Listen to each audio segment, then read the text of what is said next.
Good morning, Wildcats. Welcome back to school. This morning, as is our tradition, we begin with our bell ringing ceremony, and we welcome Dr. Perkinson, who has a few words for us this morning.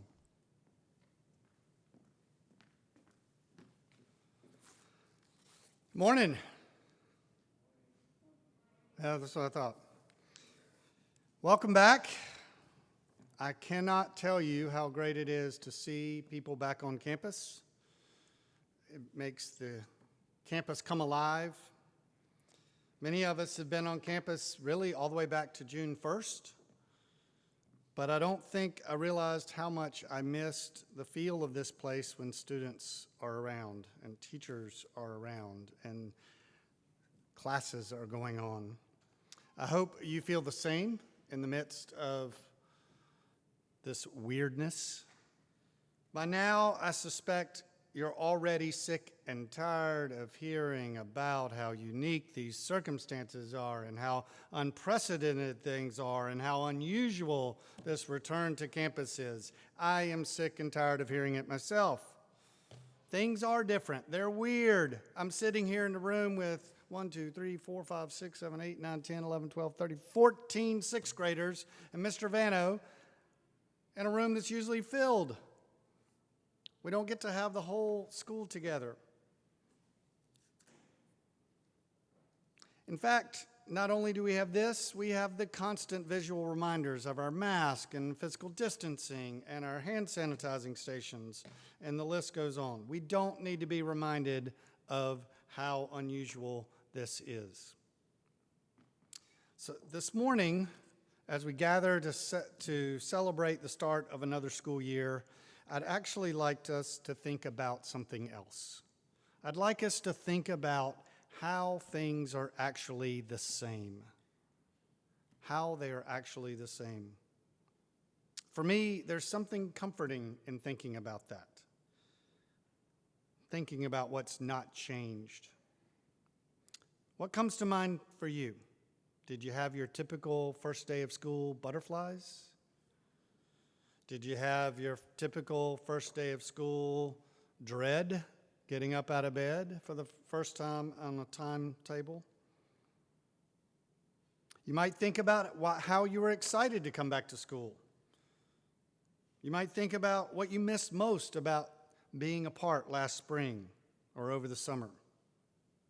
You might think about what matters most to you right now.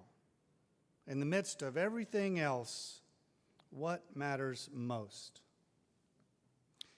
I suspect that things that come to mind that are going to be the same about this year represent much of what makes this community a special place. I suspect a lot of you might be thinking about the relationships that you have with teachers and coaches and directors. The ways these adults in your lives often know you better than you know yourselves. They believe in you and push you to be better. The ways they might expand your thinking and your perspective, open up new horizons. The way they might support and encourage you to take healthy risks and pursue your passions. That might help you discover a passion you've never thought you had.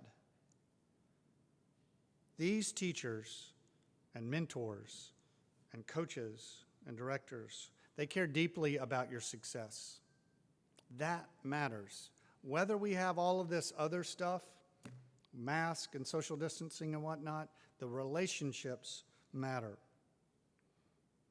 They care deeply about your success, about helping you become that best version of yourself. These relationships and understandings form a foundation for so much of what helps you be successful here. They are the marks of a great school, and they do not change. They're still in place. As you think about what is the same, I hope you will think about our values and our commitments. We might have to think about what respect, reverence, and responsibility might look like in some different contexts. A test-positive classmate, a virtual chapel, or learning from home.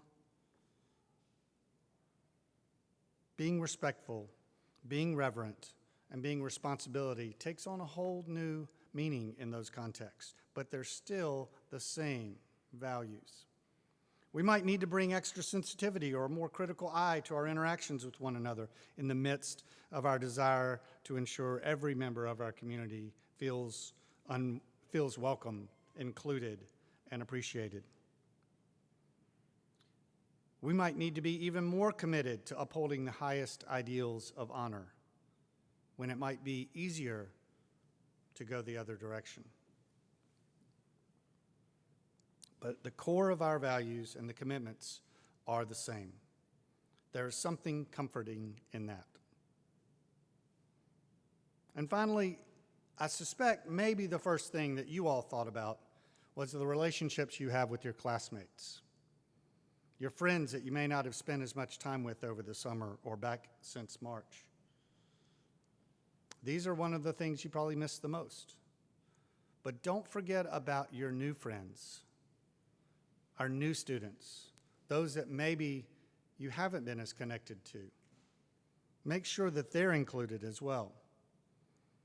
Your classmates and your friendships are more important than ever. Bring more patience and understanding to your conversations. These relationships are what endures. These create the fabric of our community.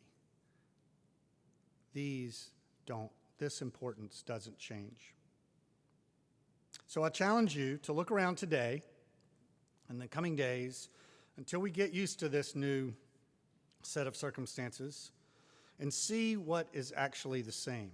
Don't focus on the differences. See what is actually the same. Take comfort in those things. Take comfort in the ways that relationships still matter, that your teachers still care for you, that they still challenge you, that your friends matter, that our values matter. Pay attention to those things and work to strengthen them. Also part of our tradition on this first chapel of the year is the bell ceremony. For those of you that are new to our community, the bell was given to the school by the graduating class of 2008. And when they gave it to the school, they had the story behind the bell that was important for them to pass along from generation of students to generation of students. So sixth graders, maybe you've heard the bell story a number of years.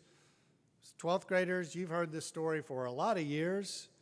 And new students, and new faculty, this is your first time to hear the story. But it's important, very, very important.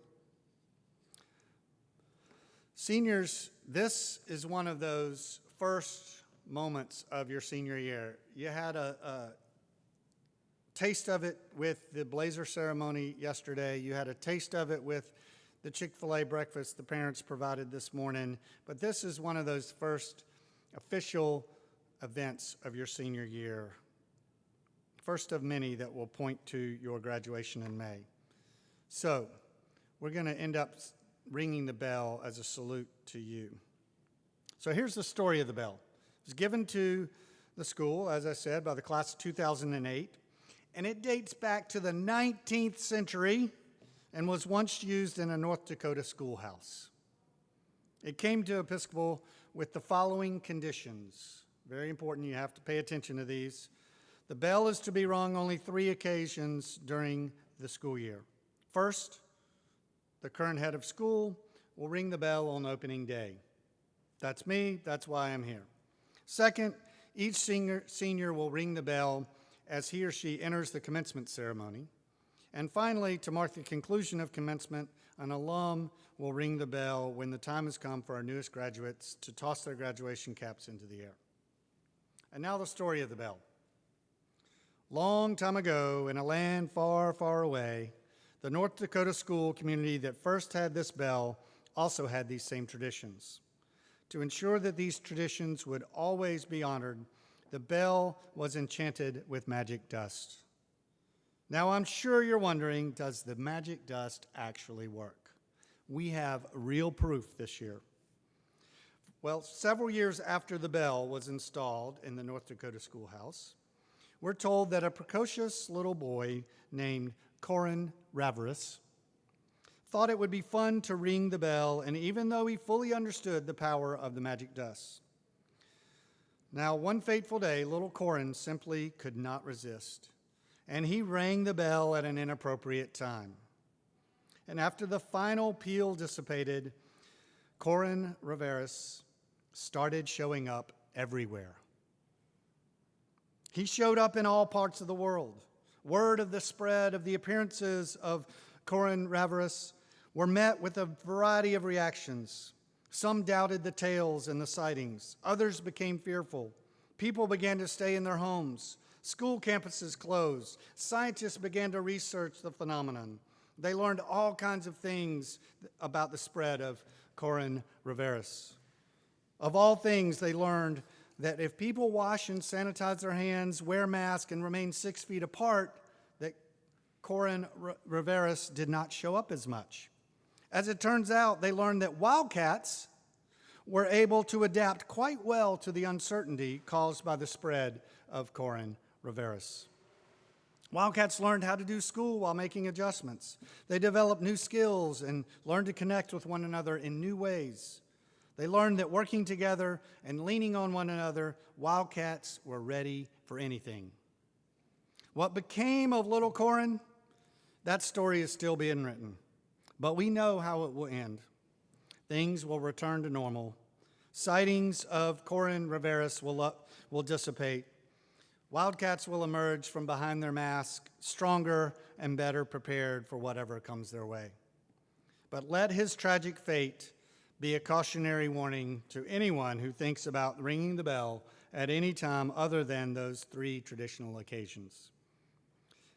Now, let's mark the beginning of our 23rd year of ringing the bell, our 23rd year of operation by ringing the bell 23 times. Let the school year begin.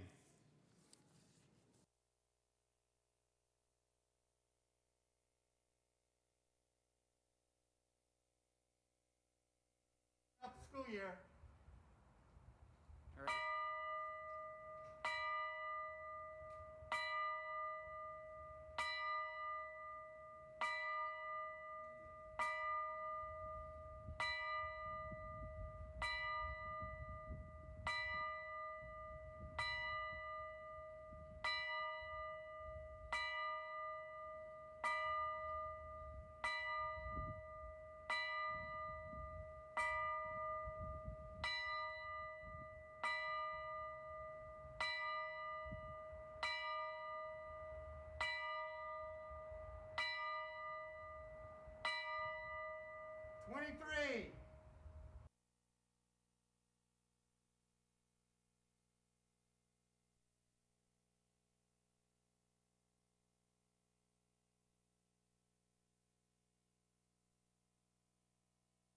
Learning.